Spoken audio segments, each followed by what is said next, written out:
I want to share just a story about my seventh grade experience in basketball.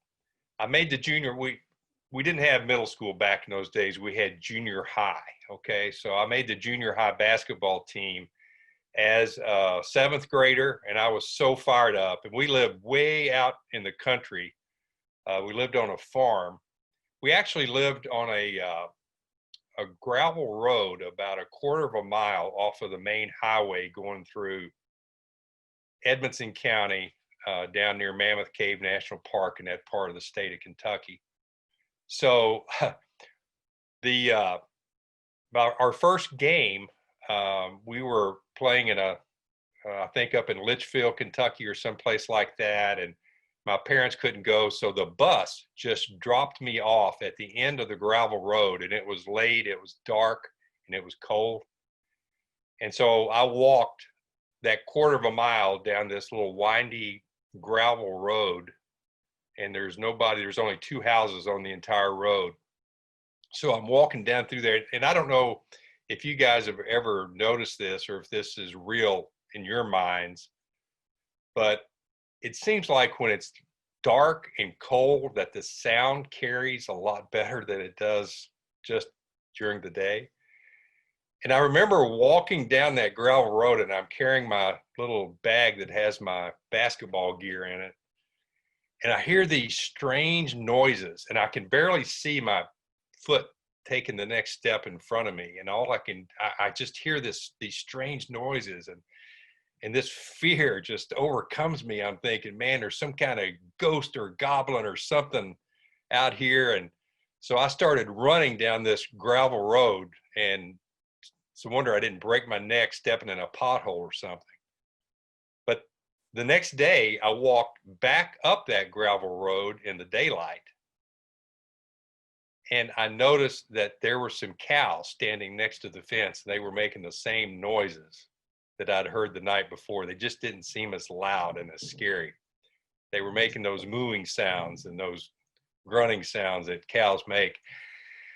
And you know, I was immature when I was in the seventh grade in a lot of ways, but I was definitely immature spiritually. I didn't understand what King David said when he said, "Blessed are those who have learned to acclaim you, who walk in the light of your presence, Lord." That's found in Psalm 89:15. So I didn't understand that I could walk in the light of God's presence. So walking on a country road at night near our farm wouldn't have been nearly as scary if I'd have just learned to walk in God's presence. Many times I still lack spiritual maturity.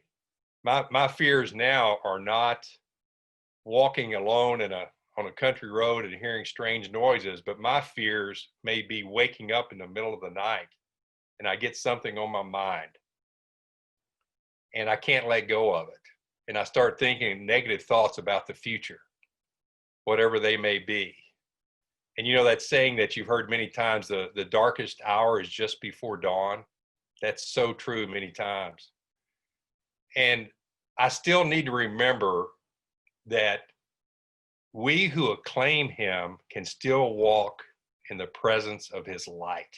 And that is a good place to be. And I need to remember that verse when I wake up in the middle of the night.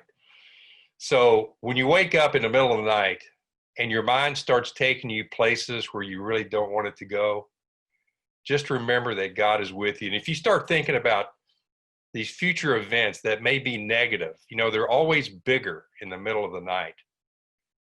Just remember that God is also going to be with you in the future, just like he is right now. Because God is the same yesterday, today, and forever. So he's going to be with us. No matter what we go through in the future, he's going to be with us.